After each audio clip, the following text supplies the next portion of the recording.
bom rekel, tisti prvi alarm pomemben. Ne? In takrat se postavi vodja intervencije. In pravzaprav po naši, bom rekel, doktrini vodja intervencije zahteva iz mesta, terena, kaj še želi. To je enoto, ali pa to materialno sredstvo, pa to in seveda tam regijski center zagotavlja. Ne?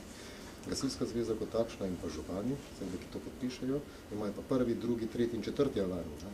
Zdaj pa krat toliko občin, ne? Krat toliko alarm, vse tega se ne more človek zapomniti brez nekega algoritma. Ne? In mi še vedno pristajamo samo na prvi alarm in pa na pozneje na zahteve za intervencijo. Za tole Grosupeljsko oziroma dol na Dolenki nesrečo, vemo, kako je šlo po vrsti? Ja, mislim, da je analizija, da je bil klic na 112. Več klicev, tako da so v bistvu hkrati in na 113 in na 112. Fino je bilo, ker so iz Grosupeljega policisti prišli prej na kraj in so v bistvu koridor spucali. Tako da so gasilci že na levo in desno imeli vozila in so gasilci prišli brez da tisto krožijo med vozili do lokacije nesreče. Brigada Ljubljanska pa Šmarje Sapni Kot pomoč.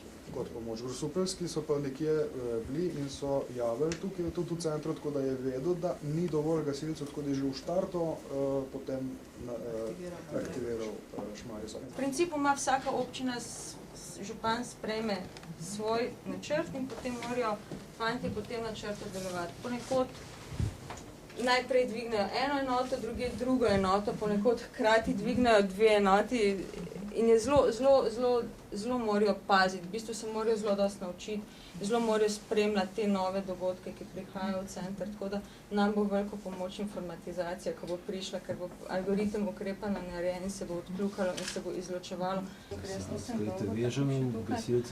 Bom rekla, da izrazito opažamo pomanjkanje podatkov v nesrečah. Očitno se z modernizacijo dogaja to, da preprosto ljudje, če ni videl tistih hitne sreče, ne javijo.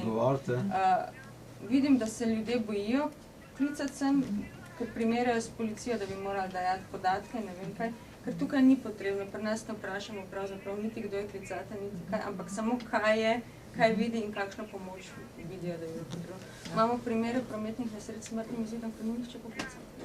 Recimo z Grosupeljske nesreče 2 klica v prve pol ure. Je še to tista 2, ki sta bila nekje vkleščena. Sploh ni deležen. Kar je po svoje razumljivo, ker Grosupeljska je bila specifična, ker so tisti, ki niso bili, so se peljali naprej, tisti, ki so prihajali noter, niso vedeli, kaj je. Torej tako, najprej bomo rekli iskrene čestitke vsem našim operativcem in operativkam v centrih za obveščanje po celotni Sloveniji.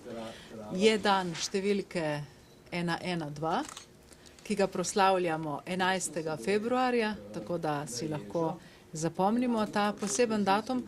Ampak jaz ne bi izpostavljala tega, da danes proslavljamo ta dan, pač pa dejstvo, da imamo naše operativce in operativke na razpolago 365 dni na leto, stalno 24 ur, nenehno so čuječni, zbirajo klice v sili vseh naših državljanov in državljank in pri tem zelo odgovorno skrbijo za to, da se vsi ti klici prenesejo naprej na vse službe, ki lahko na terenu nudijo pomoč. Torej, upam, da bomo tudi težave, ki jih imamo z kadri in sicer smo sestavni del državne uprave, v kateri ne moramo zaposlovati ljudi, ki jih potrebujemo. Pomagamo si tako, da premeščamo iz enega organa v drugi, iz ene organizacijske enote v drugo ljudi, ki morajo opravljati to zelo odgovorno delo. Torej, kljub vsemu upamo, da bo tudi v prihodnosti v državni upravi vendarle nekega dne prišlo do sprostitve in bomo lahko dobili in zaposlili tudi mlade ljudi, kajti centri za obveščanje so prostor zelo odgovornega dela, kot danes tukaj vidite, tudi dela, pri katerem morajo operativci zelo dobro poznati vse enote, ki jih je treba aktivirati, do tudi vseh posebnosti, ki so v vsaki občini posebej značilne za to, kako župani in njihove ekipe urejajo sistem zaščite in reševanja. Sicer je ta obisk vam razkril kaj novega, nove podatke, ki bi se lahko potem uporabila pri delu?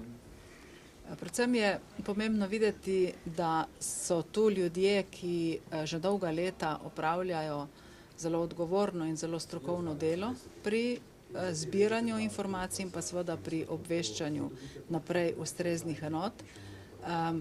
Podatke, ki jih dobivamo te dni, lahko primerjamo z podatki v preteklosti in sicer med enega ključnih podatkov štejem jaz vedno večjo prepoznavnost številke 112. Ugotavljamo, da se je število klicev recimo v enem letu povečalo za 100 000 in to kaže na to, ne samo, da je vedno več problemov v družbi, zaradi katerih ljudje kličejo, ampak tudi, da je številka vedno bolj prepoznavna.